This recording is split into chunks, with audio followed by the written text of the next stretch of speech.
Hello, everyone. Oh god, the transition's already broken again. Hi, everyone. Let me get some fucking music up. I'm really mad to be here, but we're not in the PC just yet. Actually, no, I don't want music now that I think about it. Hi, it's Hades.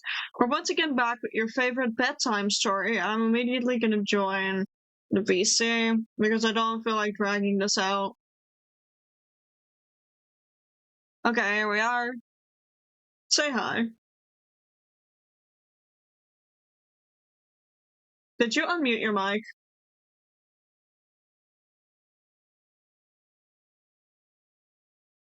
Hold on, technical difficulties, everybody.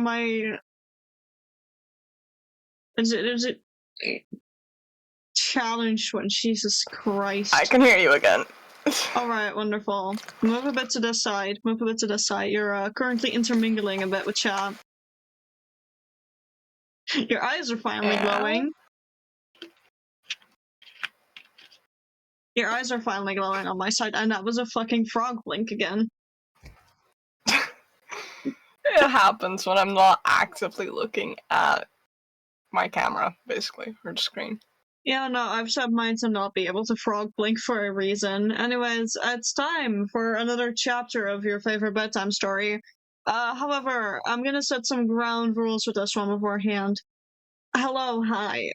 We're reading my source. I'm really quickly gonna be info dumping again for a second about mental illness. DID can sometimes mean that people spawn off from projects that you've been working on, from shows, from books, from basically anything. What I mean to say with this is, sometimes some names can be triggering and can very much be linked to trauma. You guys will very quickly understand that. You guys are about to fully understand some history of mine specifically. Don't you fucking dare call me a very specific name. Amen. Do we all understand that? Do we all understand basic decency there? I sure hope so. I call you the little second prince or princess. Yeah, that makes sense. That checks out for everyone else. And yeah, also, I'll just call you Love. Yeah, for them it's my beloved and friends. You guys already know who it is, probably. If not, you're about to find out in this chapter as well. I mean, It's obvious. And I call the other one the itty bitty tiny little microscopic atomic quantum. Oh, that word's so fucking difficult for me to pronounce. Quantumically challenged one that is short. Jesus Christ, you just keep adding on to it every single time. Ironically enough, physically we are taller than you, Love. Yeah. Even in source you are with me. Thank you for Corporal.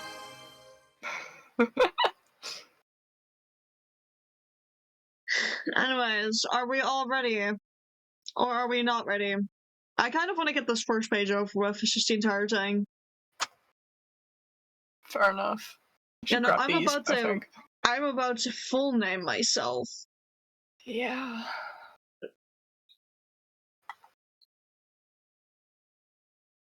Which, yeah, if you know, you know. If you know, you fucking know. So, are we ready, chat? Or is there going to be shenanigans beforehand? Because I do ask that we are respectful, not spam alerts and shit, not spam channel redeems during, I especially want no blurps. But actually, Am I ready? Hold on, let me actually...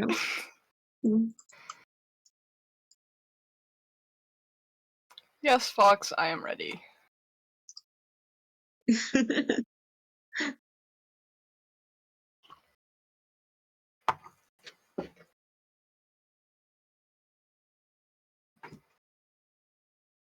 And we pin that manually unpinned at the end of stream.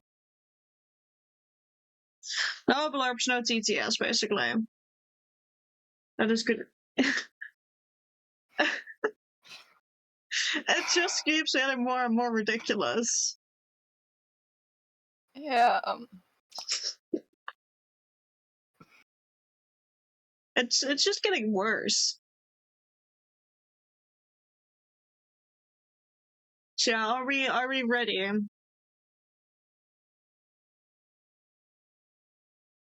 Am I stalling potentially? That's okay, love. I have this saved on a document. Let's start. Okay. You also ready? For sure? Are you ready, love? Yeah. I say on the transition. A bit nervous, but that's about it. Again, the rule consists of we go one per one. The second I'm done with the page, it's their turn for a page again. I will say, chat, this is a long one, which means we may actually be forced to take a small break in between. The past chapters have been 6 to 7k words. This one exceeds 10k. Thank you for an early hydrate. Alright. Okay.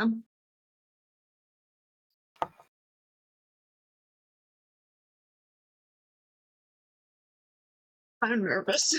Okay, I'm just gonna admit I'm nervous. But here we are, chapter 4, Code Black.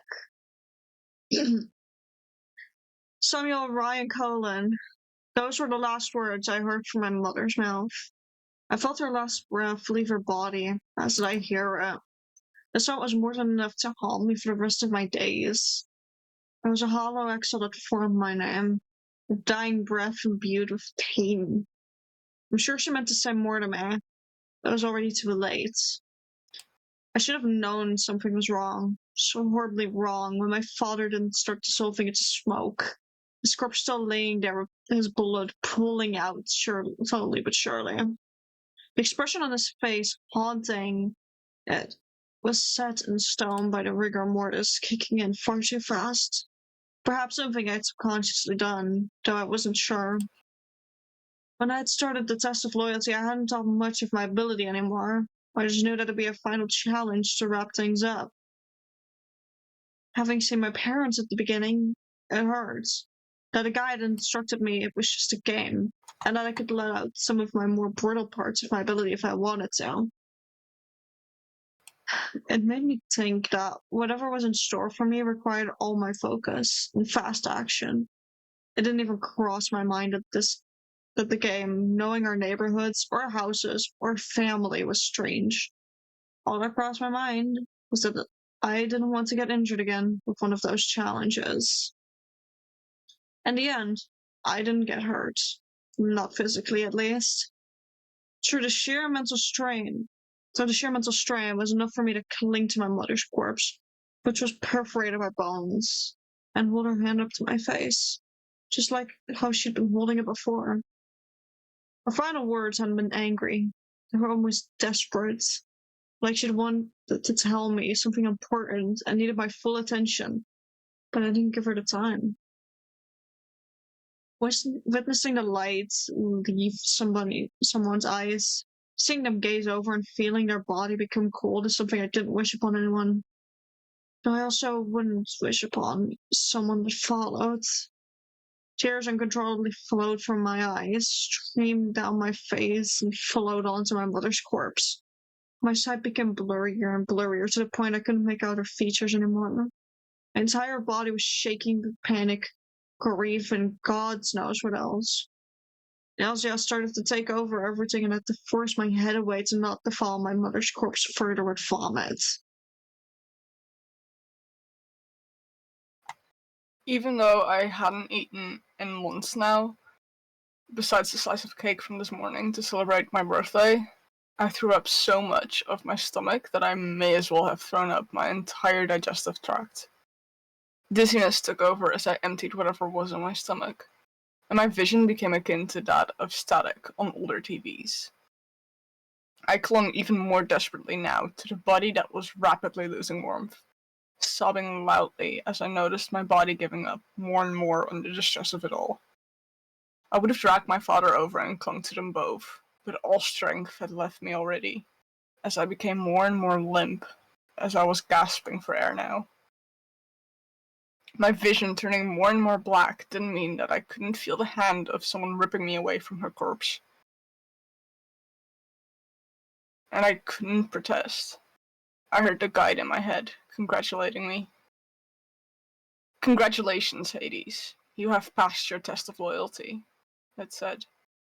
But it wasn't a celebration. It was a stain I'd put on myself, now being covered in the blood of the family that raised me, regardless of my identity. It disgusted and enraged me that they'd try to treat it like this huge milestone. But I no longer had adrenaline to push me through, and I finally gave up. Through the dark, the only images that stayed engraved on my mind had been that haunted face of my father and the lifeless eyes of my mother. Nothing else made its way into my brain. Just those images. No physical feeling, no sense. Just the visages of what I'd done under the guise of a game. A fucked up game that had taken those I loved from me by forcing my hand. But even then, I still felt the guilt.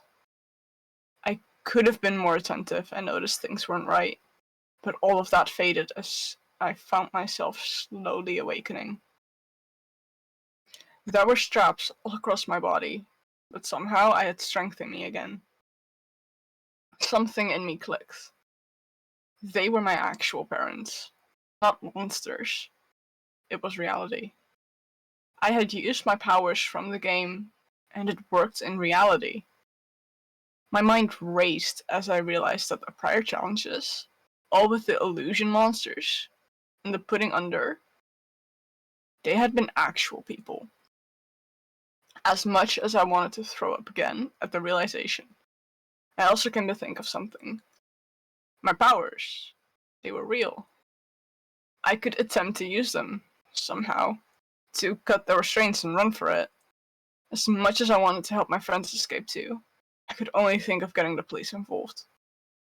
If I could make a run for it, then surely I could get them to take me seriously, especially after having been gone for months. Focused like I'd done during the challenges and the training, and managed to barely get my bones to chains. The pain was agonizing as I forced them to perforate my own skin, turning them into razor-sharp knives which effortlessly slit the restraints loose. Blood was dripping down my arms and legs, and I questioned if I could even manage to get up. But to my surprise, as I moved, my bones retracted back into place, and the wound started to heal rapidly. It was still painful, but I could carry myself, and that was enough. I stumbled down the hallway, blood still dripping, but quickly stopping its trailing as the wounds fully closed. The heartbeat thumping loudly in my ears was nearly enough to drown out the stomping and dragging of my feet, which still felt weak despite healing so rapidly. To my misfortune, the doctors, if that's even what they truly were, hadn't been deaf to my clumsy steps. First, I was yelling for me to come back, and before I even fully processed what was happening, they tried to grab me, only to have their entire arm distort, the bone seemingly fracturing at impossible angles. I remember how only once Chris had talked about using his powers without being aware, and then I was quick to accept that that's what happened here. My focus trained on finding my way out of here, getting whoever who. First error of the day. Also scrolled up way too far. Sorry, guys. My focus was trained on finding my way out of here, getting whoever who would listen to bring me to the police to get their help. So I couldn't afford the usual shock reaction I had of freezing up. After seeing the doctor's arm being mangled from the inside, adrenaline seemed to refuel itself, which made me realize that I was quickly running out of it. However, it also helped me pick up my pace, as I darted away from the people now running after me. Seeing my powers activate outside this game surely make him act with more caution. But if I was truly unfortunate, also with more firepower. The halls were even more of a labyrinth than I'd previously thought, as now that I was running around, trying desperately to find an exit, all I could find was dead ends and loops. I kept running until I found myself nearly in the arms of a man wielding a gun. Yep, that was my luck after thinking about it.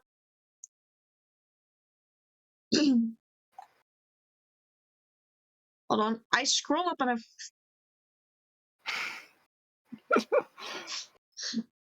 Yep, that was my luck after thinking about it. Before I could even try to open fire, I dashed for a corner, yanking on doors now to hopefully gain shelter. There was no doubt in my mind that the hurried footsteps I heard behind me belonged to not just that man, but the rest of his team. I'd been lucky that one of the doors had opened, and it had shut quietly. I hid right underneath the window, covering my mouth with my breath and using my body's weight to block the door, before noticing the lock. It was too late now to click it shut, as it would surely give away where I was hiding. Shadows were cast over me as they rushed past. Somehow they hadn't noticed me just slipping into the empty but unlocked room. For now, I was safe from the receiving end of a gun. I breathed in and out slowly, creating as little noise and movement as possible for at least a good 3 minutes, before I felt confident braving this maze of halls again to find a way up. Though, this time I knew not to run about. There was no way I'd be taking the same risk again. Peeking my head through the door, which slowly opened, revealed that the hallway was empty. I slipped out of the room and watched my every step to make as little noise as possible, checking every corner for noise or sight of people before turning them. For what felt like hours, I maneuvered frantically around the halls, trying to find my way out, barely managing to dodge encounters with armed men attempting to find me. Though they had been close calls, I was still somewhat safe. It made me question just how big this place was, or if somehow I'd been running in circles without realizing it. After some time, though, I finally found a change in pattern. I had slipped through another door to avoid yet another close call, but it wasn't a regular room I'd entered this time. It was the entry to a stairwell.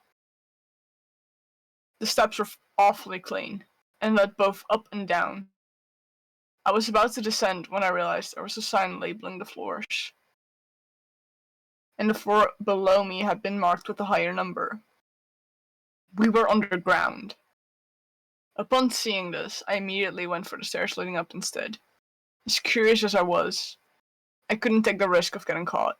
If I did, how would I get the slightest chance at me and my friends escaping this place? I practically crawled up the stairs. It's a little noise possible. And you're The cutting out stairwell again was on stream completely end. silent and deserted. You were cutting out again, I'm sorry. Start from the beginning of the paragraph? Or... Yeah, smart.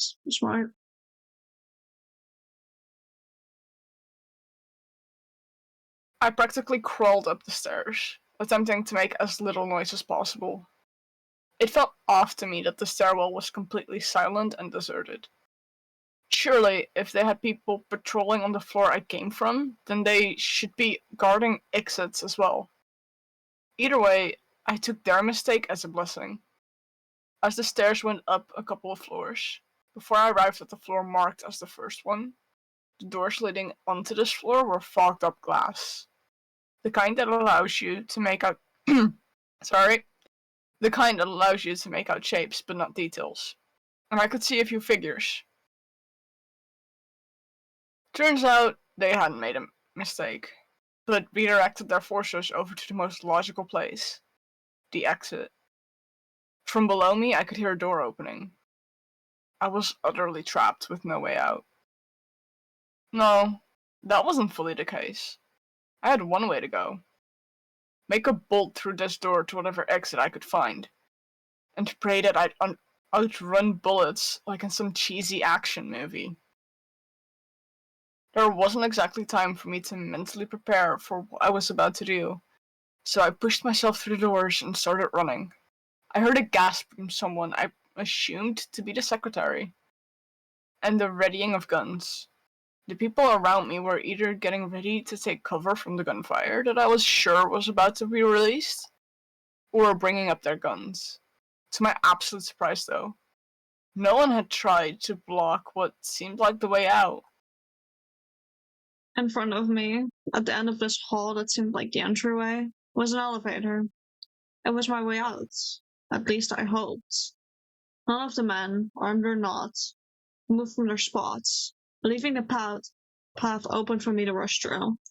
The further I ran through the hall, the more worried I grew, and it wasn't unfounded. The guards' reaction speed had allowed them to have their guns aimed at me for at least a second or two now, yet they hadn't fired yet. I was convinced that with my next step, they'd open fire. My suspicions were unfortunately founded, as I ducked just in time to dodge the first round of bullets. The bullets that were meant for me now fired through the furniture and decoration instead. Glass from frame doors shot out in wild directions, causing injuries to some people who had hidden. Though as they got injured, I felt something change within me. Just like during the challenges when blood was nearby, I could slightly manipulate it. It wasn't consistent, and it couldn't exactly hurt anyone, but it could serve as a cover, a shield. Small drops of blood gathered around me, as I didn't even think of manipulating more than what was already spilled, and formed a shield that was about the size of a dinner plate in front of my head. I was just in time to catch a bullet that would have otherwise gone clean through my skull. What I didn't catch, however, was a bullet that grazed my leg and left me with a cut. It healed fast, but it still hurt, and halted me temporarily. I could tell they were getting ready to shoot another round at me, so with as much force as I could, I practically leaped for the elevator. The scariest part was when pressing the button and praying it would open fast, if it wasn't for people just getting off. They seemed absolutely horrified by my presence. They were the perfect shield for me, as the guards ceased fire to let two people get out of the way. The time it took for them to get off was enough time for me to slip in and frantically push the button for the ground level. The doors closed awfully slow, but gave me just enough cover to hide from most bullets. One made its way into my shoulder instead of cleanly through. My body seemed to realize it was still stuck, as that rapid healing that had been my lifesaver earlier was refusing to kick in. I let out at least a groan. If I screamed out in pain, then I simply hadn't processed it. As the elevator doors finally shut, I lumped to the ground, holding my right shoulder with my left hand. The elevator was slow, and the silence it left me with was torture for my brain. All I needed to focus on was getting that bullet out of my shoulder, and then I'd hopefully heal. I couldn't go insane now because of the silence, along with the blood pooling on the elevator floor. Squishing my skin as hard as I could, I tried to force the bullet out, but to no avail. For the minutes that the ride lasted, I just gave myself more and more pain, and blood kept pooling. It was a miracle that so much had left my body, and that I was still conscious. Though by the gods, my vision was getting blurry. A little ding resonated through the elevator as it settled at its destination. The doors opened to reveal that I was in an old building, disheveled and seeming as if it'd be destroyed soon. Cracks in the glass let in fresh air, as well as several wall plants, which helped hide the elevator that I'd just come out of. As much as I wanted to continue my rest, as the lack of healing caused exhaustion beyond my belief, I knew it wasn't safe to stay here. They'd soon start coming after me, and I had to be gone before that. The building was a long hallway, reminiscent of the hospital that we'd been in that night we got taken away. Though it was just one long hall with some rooms leading to a double door. It tried to look like it was secured with a lock, but it was easy to tell it was a fake, when you didn't even need to break open, because it was secured onto nothing. I very cautiously moved through the doors and was greeted by the moonlight. It shone brightly in my face and illuminated my surroundings. It felt off that there had been no guards stationed outside the building, and now I could afford a bit more thought into the matter. Instead of recklessly charging through places like I'd been forced to do before, I hid in the nearest bushes to try and think of something. Only when I came close to the plans had I realized that the increased glow hadn't just been from the moon. The H4 on the collar that still sat proudly around my neck had started glowing intensely.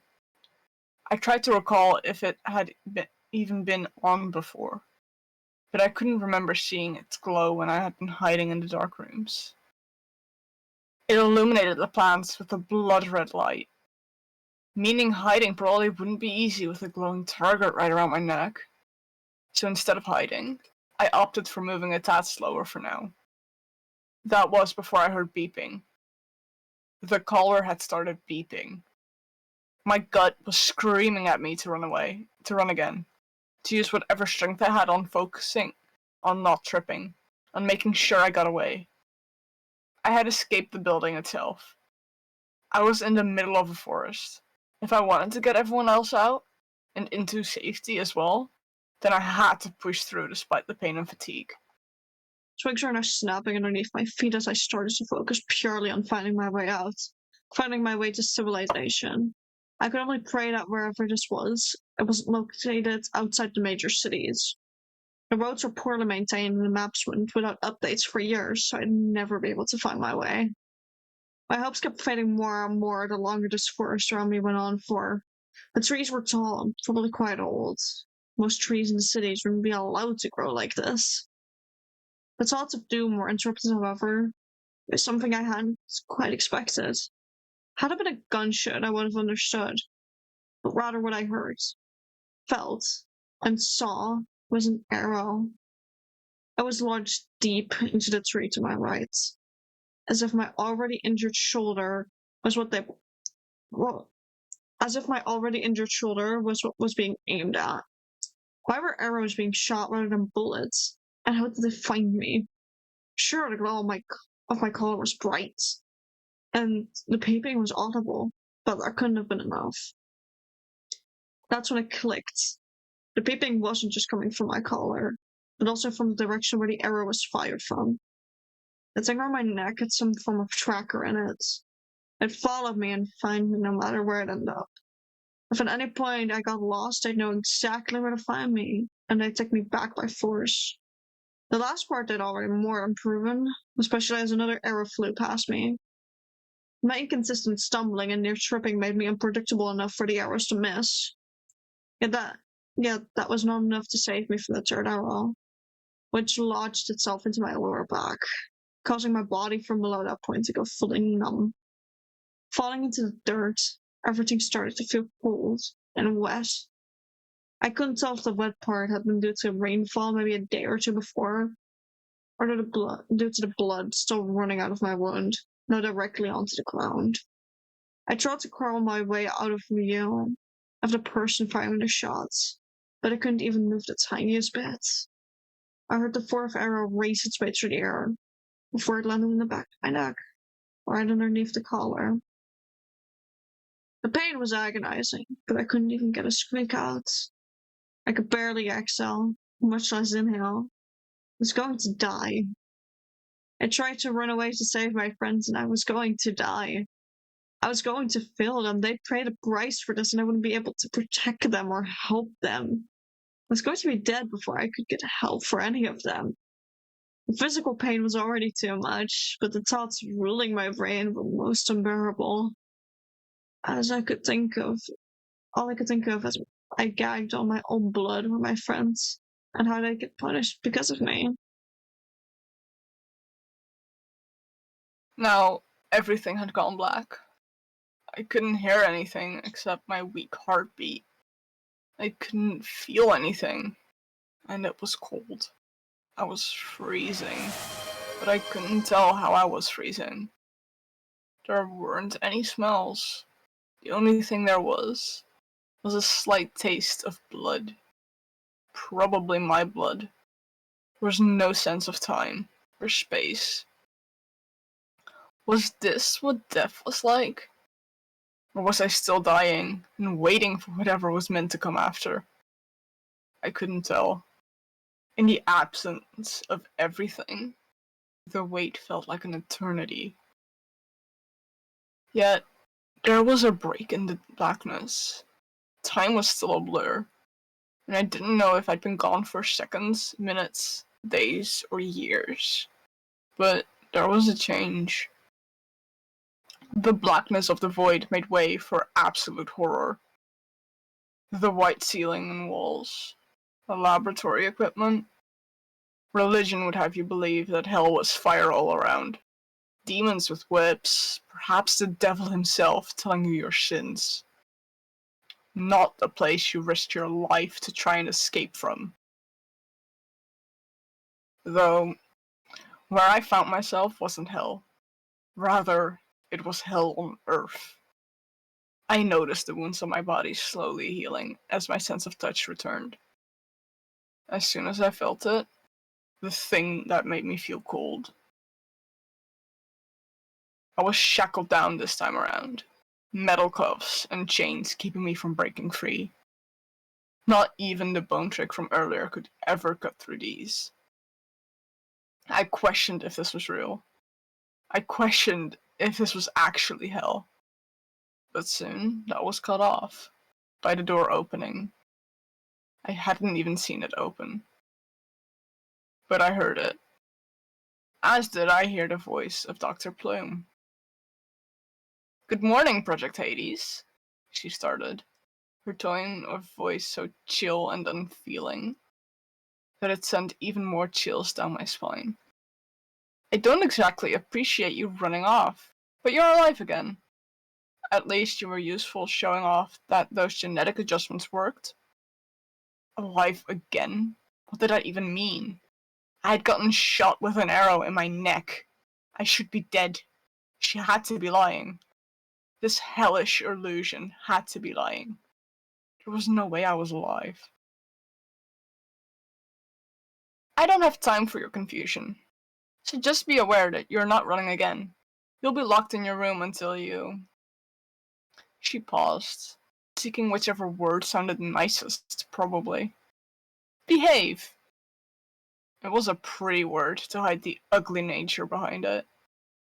I genuinely couldn't tell if she was truthful. I couldn't get myself to believe it. The phantom pain of an arrow in my neck kicked in at the worst possible time, as I struggled even more to determine if I was actually alive now. I didn't have much time to ponder though, as before she left, Plume pulled out what looked like a phone and pressed a button on it. The second she did, my entire body got shocked. Literally. I managed to scream for perhaps a few seconds before I was forced back out. This time it was only another blink to me. Now I was in my own dorm again. My wounds were cleaned, but still not fully healed. The strains were gone, and this time the pain felt real enough that I was willing to believe that I was indeed, somehow, alive. I wanted to rush for the door, but the pain in my entire body was too intense to get up, and despite being out for however long it may have been, I felt exhausted. As I rolled over, I noticed that my collar was brightly glowing. The glow had been there earlier as well, but my body was refusing to heal, as had it been there after I had used blood to shield me. Somehow, there had to be a correlation between it all. I don't have much time to dwell on it, as the exhaustion lured me to sleep, barely giving me time to curl up further into my blanket. The next few days were tortuous, as I soon realized that my door was locked.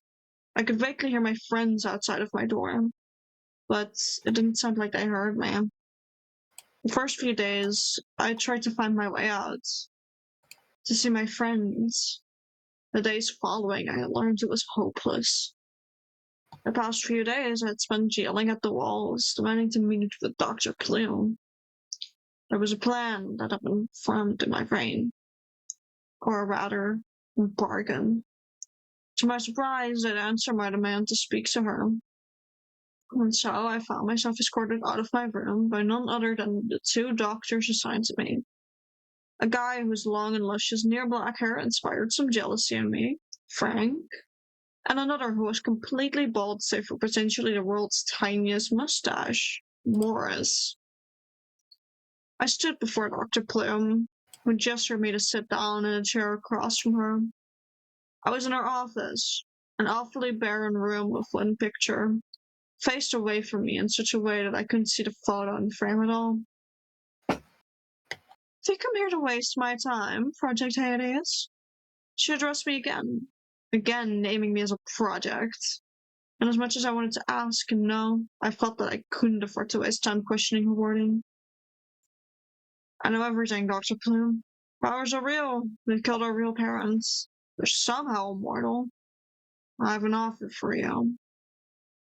I started, doing whatever I could to trick myself and Bloom with a sense of false bravado and confidence. When I don't think you'll want to refuse. She raised her eyebrow at me in response, gesturing me to go on. I'll be the weapon you've clearly been training us all to be. I'll murder whoever you want, whenever you want. No questions asked. No resistance. I want to tempt more runaways. Seems like someone's learned how to behave. But what are your conditions? She figured out I'd make some demands of my own way faster than I had hoped for. But it was to be expected. Leave the others out of this. Keep them in whatever illusion they're stuck in, and I'll be your weapon. I could feel the sweat starting to form. I didn't know in the slightest if the offer I put on the table was even remotely appealing to her. But I wanted to at least try securing the safety of my friends. So you're giving me your loyalty, your power, all willingly as long as I don't wake the others from their peaceful dreams as my weapons? Her tone was like that of a snake coiling around its prey. It was cold and calculated, yet somehow sounding sweet and innocent. Before she further answered me, she stood up. She walked around the desk to stand next to me, and I hadn't anticipated what she'd do next. Her surprisingly warm fingers grabbed hold of my chin as she traced my cheekbones.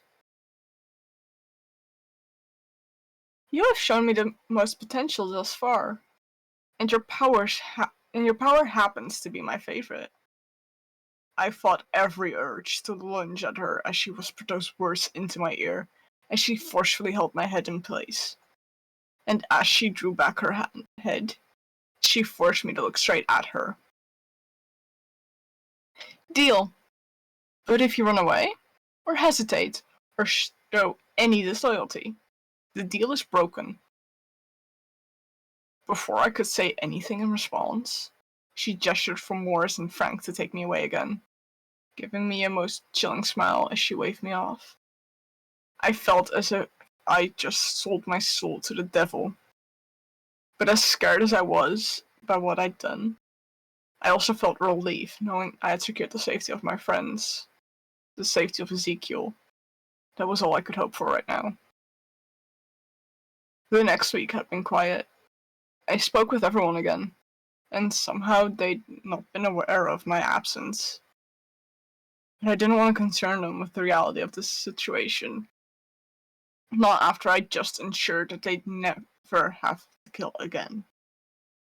They'd been just as cheery and chaotic as before, but during my attempted escape, it seemed like everyone was filtering into different routines.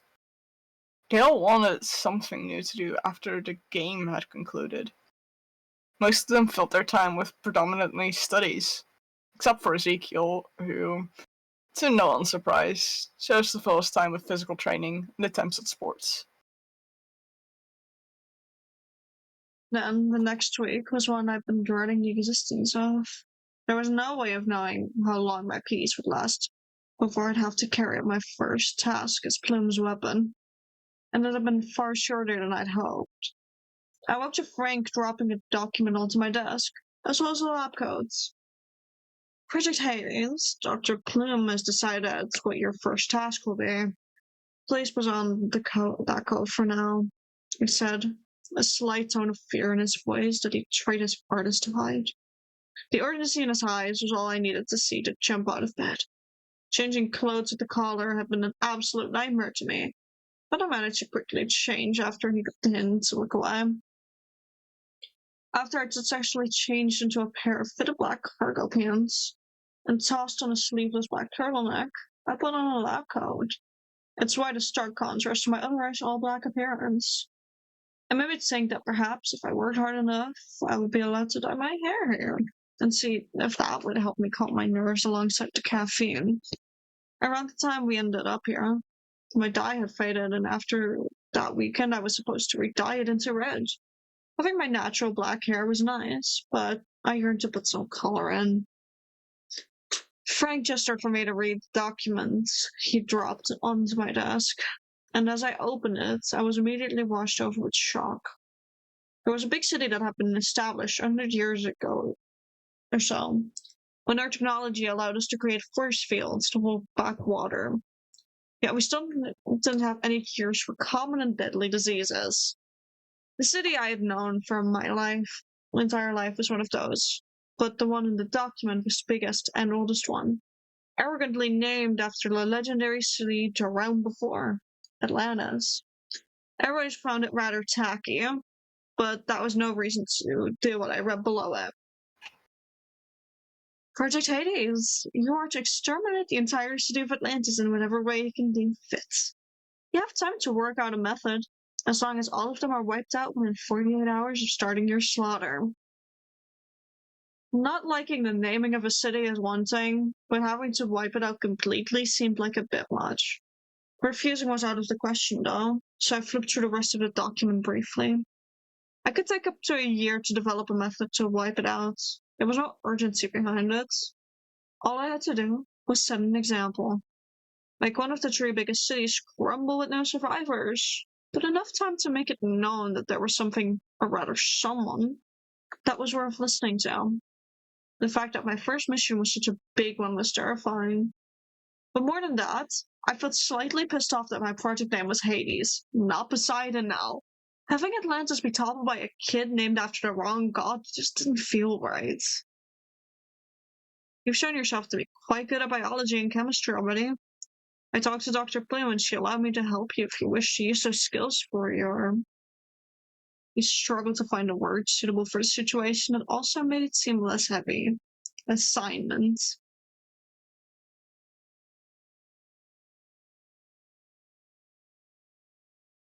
The word came out of his mouth in an almost choked manner. It seems as if he was trying to use words with lighter meanings to keep himself sane, because his eyes still gave away how he was filled with dread, fear, and an emotion I couldn't quite place. I gave him a simple nod in return, still unsure of what to make of everything. My gaze returned to the document on my desk, and as much as I didn't want to accept it, I remembered the deal. An entire city for the lives and peace of my friends. For me, that was worth it. I'd get my hands dirty as long as they could live here in blissful ignorance. I'd do whatever it takes to keep them safe. As I started thinking of the possibilities of how to do this, knowing my powers and their limits, I looked back at Frank. It wouldn't be the first instance of having a man-made virus run rampant, and I assumed that he could help me make something that would suffice. Frank, I'm going to need more than a lab coat, and I need your help. We're going to make a virus. The confidence in my voice should have probably scared me most, but instead it was the smile that was finding its way onto my face. Truth be told, I had always had some more psychotic tendencies, though they scared me, or rather disgusted me. They were a part of me that I didn't like nor want, yet they were here to stay. Now, they were making themselves quite useful. Weeks, eventually months, had started passing by. As Frank and I had started working on what I had started to name Code Black. I left my room less and less, as it got transformed into more and more of a lab. Vials and pitchers were neatly arranged on several tables now. I'd been drinking more and more coffee to keep me awake throughout our efforts to make this work. Though it was also nice to keep the nightmares of my parents' final moments away. Those visages haunted my every resting moment. Every bit of headway when it came to making this virus was met with problems, though.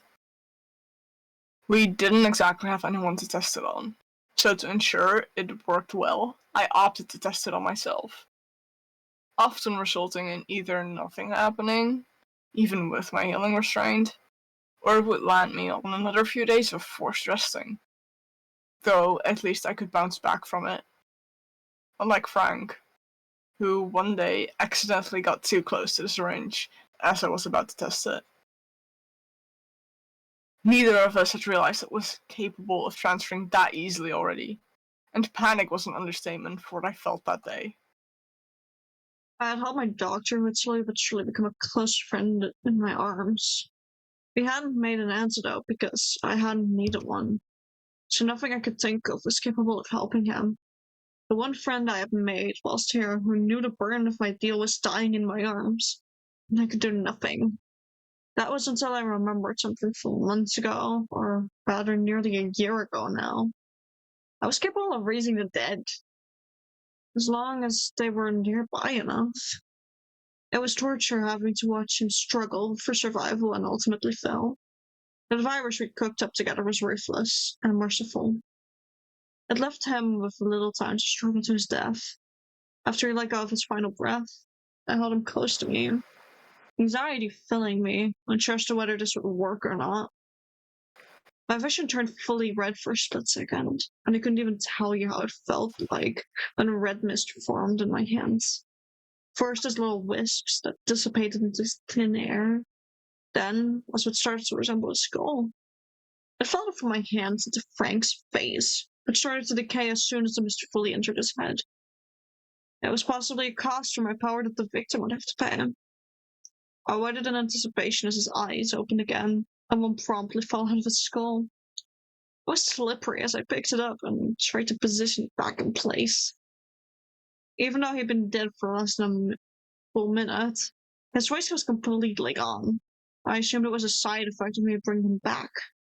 As I helped him back onto his feet, groans and huffs were the only thing he seemed to be able to get out. But that soon changed to more mumbled words throughout the day. I was a relief that my power had worked on him, and that he seemed content with being resurrected like this, though it would influence how I'd move on with Code Black. After the incident with Frank dying, I incorporated some of my own blood onto the virus. Due to my ability to regenerate and heal quite fast, my blood could die fast as well. My blood cells would die if they were outside my body for too long after I sustained an injury. Neither me nor Frank knew how or why it worked, but it would work in our favor. I'd keep the virus in a dormant state, going only as bad as a common cold, until I put the trigger on it, unleashing its full potential. It was honestly quite perfect. The celebration of some success. I'd gotten Morris to get me some hair dye and bleach. It shocked me just how easily persuaded he was, and I'd gone for a bright red look. I wasn't exactly sure if I liked it, but I did prefer it over the experiments with yellow. I'd also given Frank a haircut, not out of jealousy, but because his hair combined with his clumsiness as an undead were a safety hazard, and I did not want to take care of a fire. By the time the virus was ready to be released, it was Rose's birthday. As much as Dr. Plume tried to pressure me, I got her to agree to sending me off on the 19th of March, the day after Rose's birthday. I wanted to be able to celebrate her birthday with her before leaving her however long I had to in order to complete my mission. My friends hadn't seen me much since I started work on Code Black. Much less so had they seen me with the red hair, which had grown, leaving only the tips of my hair red. The birthday was a quiet one, as Rose didn't like celebrating them all that much. Something I respected. Though something that never failed to show up on her birthday was a cake, and this birthday was no exception. Though I hadn't eaten in months now, and the thought of eating made me nauseous, I still took the slice of cake that was offered to me. The texture was disgusting in my mouth, but I still ate it regardless. It was worth everyone's smiles. Rose begged me to do her hair, as I was the only one that had gotten access to bleach in here. And so I managed to give her a birthday gift as well. All she wanted was to play around with highlights in her otherwise brown hair. So as the last thing I really did before being sent off for honestly no one knew how long, I gave her 2 highlights framing her face. Ezekiel had seen them and teasingly asked me to be my next appointment. And so I agreed that after I was done studying, I'd tackle his hair. It was something to look forward to, but I hated having to lie. That night, I decided to try and sleep, just to pass the time. And as expected, most of my night was plagued with what happened during the test of loyalty. I hated every ounce of the memories. I didn't want to remember the way their faces looked, or how I had essentially betrayed them. Remembering hurt. Though there was little I could do once I was already having the nightmares, except for praying I'd wake up soon. Which is exactly what happened. It was not even 5 in the morning when I awoke, and Frank was still cleaning up from the day before, despite everything being ready. I had neglected cleaning up the mess I had created. That duty fell on Frank, who worked diligently to help me out. He was still mostly like before, but you could tell the resurrection changed him. It gave him an ingrained sense of loyalty to me, where he felt some obligation to obey my demands. I had tried my best to give him as much freedom as I could, but he was insistent that it was okay. I had exactly 2 hours before we'd leave, so I got dressed, and I grabbed a few empty syringes. I had made a backup mixture of Code Black, one that I could inject into people. It liked my blood, so I didn't need activation, and was a last resort in case I needed to fight someone on my own. I hadn't exactly escaped the stereotype of the weak magician, or wizard that dies of 1d4 damage, which was a common joke during our Dungeons and Dragons sessions, or rather, session. We'd only really managed to sit down for 1 session before continuing our usual ghost hunting antics. This was in part due to Daniel following a different schedule than us, which made it difficult to find a time where he was also available to play. The syringes were held on to by a piece of string that was just looped around them a couple of times. Nothing too fancy, but it worked. I noted around 2 belt loops, allowing me easy access to them in emergency situations. My lab coat hid them quite well, and as it was long enough to easily cover my body down to my ankles. Truth be told, it was far more like a white trench coat with the extra pockets of a lab coat, and the fabric of a lab coat, as it was far longer than any other lab coat I'd worn at school. Not that I minded, though. I enjoyed the severely dramatic silhouette it gave me. The rest of the time waiting was spent helping Frank clean up and packing everything up to leave. I'd already heard from Plume that we'd be camping nearby, as there was a landmass close to Atlantis. A little cliff island, too small to really populate, hence why it was left alone. It gave a nice dramatic sight over part of the city that would be undone in due time. It was also covered in trees, allowing for some coverage to make sure we wouldn't be discovered until it was time. When it was time to leave, Frank warned me to lay down, unless I wanted to fall and risk damaging my syringes, as I planned to deliver enough of a shock to knock me out so I wouldn't know the exact location of our labs. That didn't bother me too much, as I'd already suspected that they'd rather keep the location of this place a secret. I listened to Frank and laid down as comfortably as I could, anticipating a shock. It hadn't been as bad as the ones before, but it was enough to knock me out cold for long enough that I awoke on the island overseeing the city. The sky was bright blue, and the sun was climbing its way up, fighting away the darkness of night. The trees around me were pine trees, specifically the ones falling under the evergreen category. It struck me as peculiar that the trees here looked identical to those I'd seen outside the labs, but I didn't have time to dwell on it. It was time to get set up and started. Frank and Morris were here with me, and both of them had already gotten some tents out and ready. They were meant to blend in with the environment, sporting green colors and camouflage pattern. There was a crate which Frank gestured at me for me to look at it. And as I opened it, I noticed just how carefully they'd handled my little project. There was no spillage of any of it, and most of it was easily accessible, making the first part of my mission a breeze. Given that Atlantis was a city in the middle of the ocean, with no real land masses near it being used, we made it to be waterborne. And all that had to be done was contaminate the water supply, and let it spread from there. Even if it hadn't fully spread through the city by the time it was showtime for me, it wouldn't matter, as those who would die from the virus would become a loyal horde of zombies ready to take the remaining survivors by storm. All I had to do was be close enough to the dead to resurrect them, which would be the most challenging part of this, but that was still at least a month away. The first thing we'd still have to do was put some of Code Black into the water supplies around the city, which was too risky for Morris or Frank to do. One mistake from Morris and he'd be dead too. And Frank was too obviously the zombie, the rotten skin on half of his face having torn off by now to reveal his skull. That was something Morris didn't seem to get used to at all, preferring to stay at a distance from his colleague. Either way, it left the task of getting it into the water to me, which had been something I knew would happen. But I was still a tad clueless on where in the city to start. All I remembered of the city is that at its central station, there was a giant fountain, which did have drinkable water that circled through the entire city, making it a prime spot to start. The difficulty came in the popularity of said fountain, and the fact that someone would surely notice it if the water was being tampered with.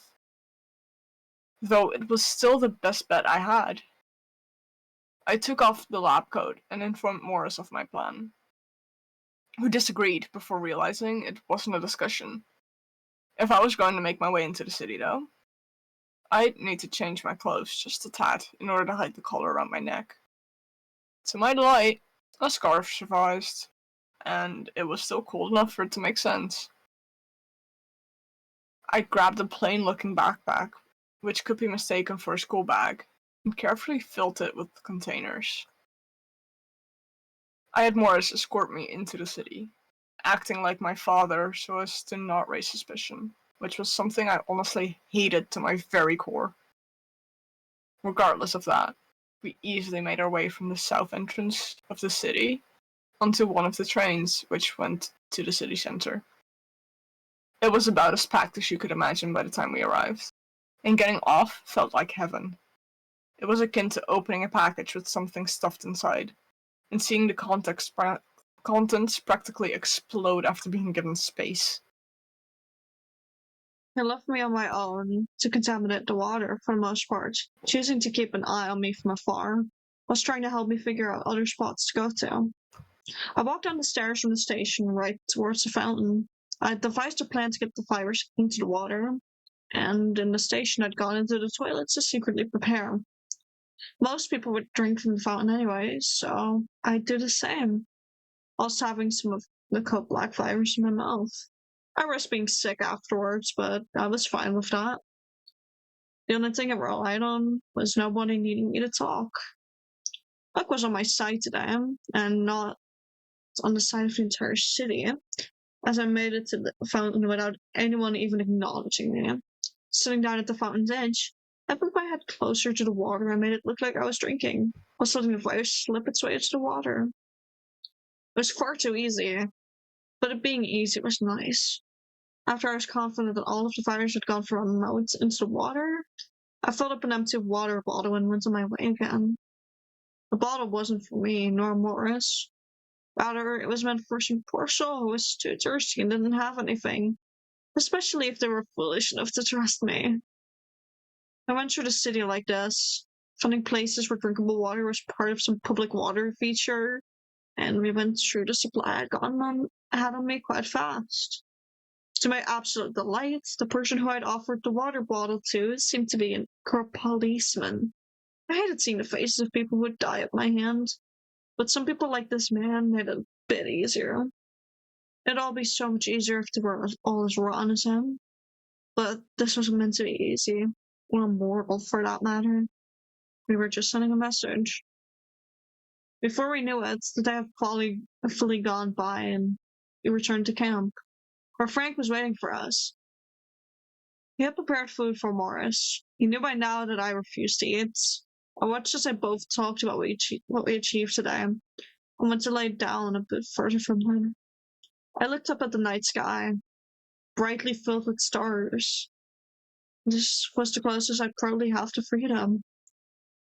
I stared all night, watching the constellations cycle through the night and seeing the sun rise again. We spent a week or so doing the same song and dance, going into the city and messing with the water until the crate was empty. It'd surely be enough if we gave it enough time to do its job. So we let it simmer for slightly over a month. It was late April by the time I started growing restless. Chris's birthday was early in May, and I didn't want to miss it because of this mission. So I started counting the days, thinking of how far the virus may have spread already. That's when I thought to ask Frank to show me the city's news. It wasn't easy to find, but there was a news article covering the wave of a common cold that lasted longer than normal. That's all I needed to hear to know it was time to get started on the more dangerous parts. I pushed it until the evening, waiting for people to grow tired, hopefully, before I activated the virus. Of course, I had to be there as well, ensuring to turn the newly dead into undead, who would loyally do my bidding. Taking the first train into the city, I got mentally ready to unleash my carefully crafted nightmare on these people. And as the sun was setting as I arrived, I got ready. I was carrying a small knife on me, as any wound would be enough to activate it. The second it drew blood, I could tell it went active. As people just regularly sneezing in front of me fell over in seconds, some having worse symptoms than others, but it was swift nonetheless. It was time for me to get started. So I raised up my hands, and the red mist around me looked like an armada of souls, each rushing to their own bodies, which decomposed either fully or partially in front of me. And none had the time to try and gain control over themselves, as their eyes flickered to red. The poor few who hadn't died yet were immediately chased down by raging undead, all doing my bidding. I waltzed my way through the city like this, taking a big main road to several highly dense areas. Some people who were still alive were shaking the dead, begging them to get up. Though they didn't seem happy when I allowed the dead to answer their pleas. Who I assumed were family and friends were torn to shreds by the decayed but reanimated corpse of those they loved. It chilled me how much I enjoyed the sight of this. And what brought me even greater pleasure was people with bloodied hands running at me, crawling at me, begging me to help. Their bloodied handprints stained my lab coat, and I wore it like a trophy. As I kept walking and my army kept increasing, I came across a high school with awfully cheerful decorations. Of course, it was prom season, but it was too early into prom season. I hadn't expected a school to already start its dance so soon. Intrigued now, I went in, distracting the people as I walked past. But one stood out. In their gymnasium was a girl. She was still alive, but she was crying and screaming about having been cheated on. The undead around her didn't even seem to bother her at all. Ordering them to stay away from her, I walked towards her. "What's the matter?" They're all dead anyways, I started, wanting to comfort her, though I didn't know why or how. She had covered her eyes with her hands, but I could see the tears pouring down. I should be too, she yelled out. The one time I trusted someone, they didn't care at all and left me on my own, making out with the girl who bullied me right in front of me, right after getting here. I don't want to be here anymore. Her voice was shaky. You could feel the traces of anger beyond the pain and sadness. Would you like to dance? The night is so young. I wanted to tell her I could easily make her wish of dying come true, but I blurted that out instead. She dropped her hands as I reached out with mine, her eyes puffy from tears. She looked pathetic. Really? She sounded so small as she asked it, like a kid being offered a piece of candy for the first time. Yeah, really. After that, I'll give you what you desire. Looking her straight in her eyes, I saw a spark appear, not one of rebellion, but of someone who got a taste of hope. She carefully grabbed my hand, and I got ready to dance, before remembering that there was no music. I ordered one of my undead to take care of the music, and as he did, I got ready to lead the girl into a waltz. Surely that'd be a satisfying last dance. It was my favorite. I'd never gotten to properly. I have never gotten the proper chance to show off that I'd learned how to waltz at a young age. So I wanted to show off, even if the witness of it would die at my hands afterwards. The moonlight illuminated us both through the roof, and the music guided our way. She was good at following my lead, and I didn't even feel her stepping on my toes once. Then the music faded. The dance was over. As I was about to grab one of my syringes, her arms pulled me into a hug. Thank you for your dance with me. I can't believe my first and last dance was with death. I could barely hear the words as she mumbled into my chest. A dance with death, huh? I like that. Those words accompanied me, plunging the syringe into her neck, letting the mixture release into her bloodstream. Her hands let go as she fell down. Moments later, she rose back up. Her eyes weren't glowing, just like how Frank's weren't. Something in my gut told me that she'd be just as loyal to me as him. She gave me a smile, and told me she'd act as my guard as a proper tanks. I could live with it, so I allowed her. I went on my way with her and a few more undead in tow. Throughout the night, the death toll kept rising. It was bittersweet seeing so many die, just to ensure that those I loved wouldn't have to cause this. Seeing fresh dead alongside those who've been running around as undead since the evening sent a slight chill down my spine. I hadn't fully gone around resurrecting everyone. Leaving some bodies was something Plume wanted. At least that's what I thought. As I walked through the city throughout the entire night, I had no real resistance to work against. But when day broke, I was met with the first bit of resistance. People with homemade weapons and officers with guns were fighting back. It was all in vain, though, as none of my undead stayed down. There was no option for them to fight back against my horde, and as their resistance failed throughout the day, they came to realize that as well. The situation grew more and more hopeless for them, and as I continued to wreak havoc, Frank joined me to inform me of the state of the city. The only people left by sunset had been the richer people up north, as well as the governing body of the city. I'd already anticipated those to be the most difficult, but if full force was focused on them, then I could see us breaking whatever defenses they had. My first target was the richest people, and leave the governing body as the last to die.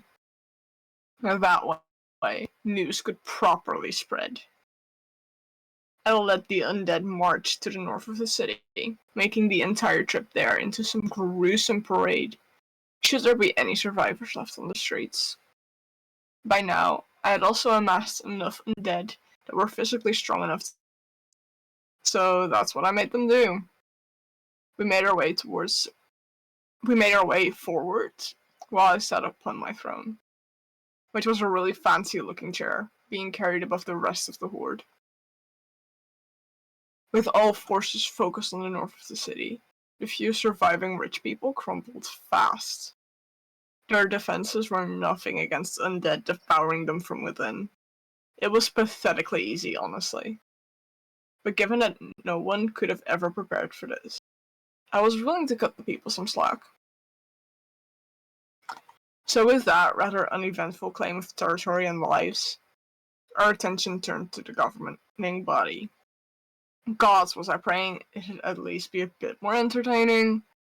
Something spectacular to end this takeover on. I wanted to give them till the second sunrise to figure out how they'd strike back, so instead of going in full force, I commanded every undead to remain outside of the town hall, which was the one entrance to the building where the governing body of Atlantis was hiding. It was their final stand, and I was increasingly curious to see how they'd struggle against the inevitable. Going through every option of what they may have been planning in there was enough to help me pass the time. And as the sun rose again for the second time, it was showtime. Just as I was about to let all of the undead ravage the building, my heart sank as I noticed a helicopter approaching the building. If they made their way out, then I'd fail. And I was mortified to find out what failure meant. Instead of letting destruction reign, my plan was now to seize the roof as fast as possible and block any way of escape. Even risking having to personally get involved in the combat, I raced up the stairs as most of my undead went for the town hall and meeting hall, where, hopefully, the important political figures were still hiding. The only undead who followed me up the roof was the girl from the first night, who had sworn to me to be my bodyguard. As I opened the door to the roof, I was overtaken with relief that there had been no one here yet, and that the helicopter was just landing. I made the mistake of letting myself calm my senses for a moment, and if it hadn't been for my bodyguard jumping in, I would have gotten a bullet straight between my eyes. She fell down for a moment, but that moment was enough of an opening for the one shooting to take another shot. This time at me. The bullet ended right in my chest. I let out a cry in pure pain and stumbled to the ground. Blood was rushing out, and my body was refusing to heal, as the bullet was caught in my flesh instead of having gone straight through it. In response, the girl who I danced with grabbed me and dragged me into shelter. I thought she'd calm once I was inside the building surrounding the stairwell, but to my surprise she pushed through and carried me out. The rest of my undead were going haywire, as I heard Frank yell for me to inform me that the mission was a success. But this joy over a successful mission which technically claimed his life, fell flat as he realized that I hadn't come out unscathed either. It was as if he had temporarily forgotten that I couldn't stay dead either. My vision was already starting to blur with bloodlust, and my hearing was faltering as well, but I could make out an argument between a girl and Frank. I was brought outside of the city. At least, that's what I thought it to be, before I was forced into a slumber due to the unstoppable flow of blood escaping my body. I awoke every now and again, and when I did, I was in a cave. Frank was beside me, undead guarding me. I was slowly healing, but I was healing. It became all too apparent that I turned off my accelerated healing again somehow. However, as I became more and more lucid again, I started to fear what that meant. I was in a cave, which hadn't been the plan, and it seemed as if my powers weren't working at all, if only those who had already turned remaining by my side. It slipped back into resting, as my body needed extra energy to help it heal. But every time I came to, I could have sworn that noises of guns being fired and bones cracking was coming closer. It didn't take long for them to recover me, for me to be taken away by who I assumed were meant by Plume's boss to come find and take me. I tried to explain what had happened, but my words were mere mumbles, and they didn't care to listen. Instead, opting for the one thing they knew would work, activating the shock function again. But this time, they were out to make it painful. It wasn't a clean shock that I felt for maybe a few seconds before my consciousness gave out.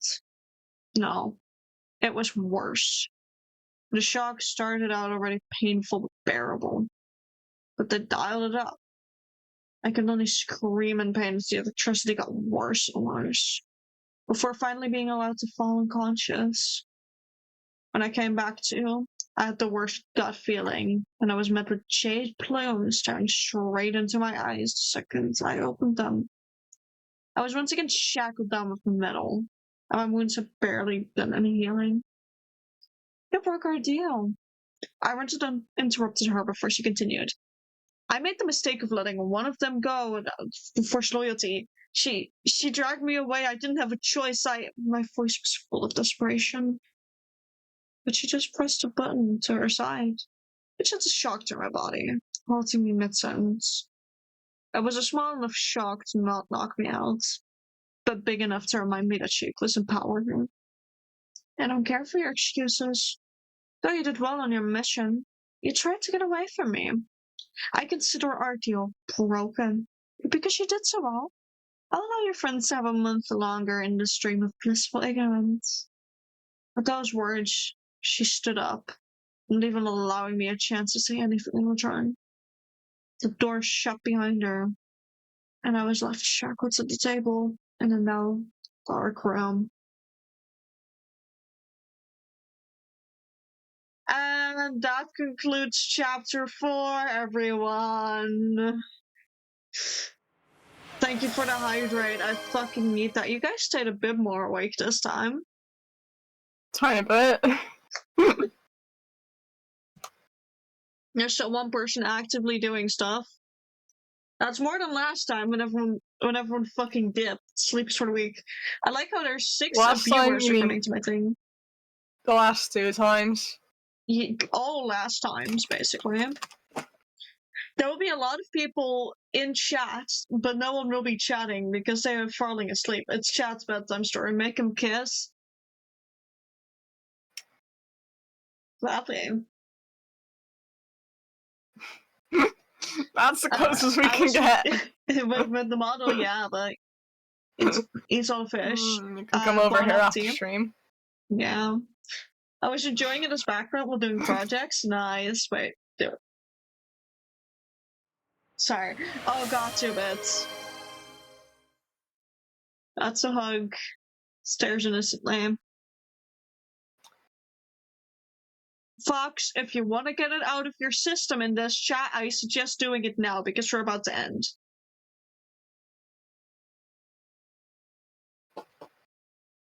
My tracking is having a moment because my is closed and it's like open, open, open. No, I'm limited on bits due to the leaderboard. Oh yeah, true. That's still not healed. Okay. So you got it out. You've done your thing. You've had your fun. I can go raid somebody.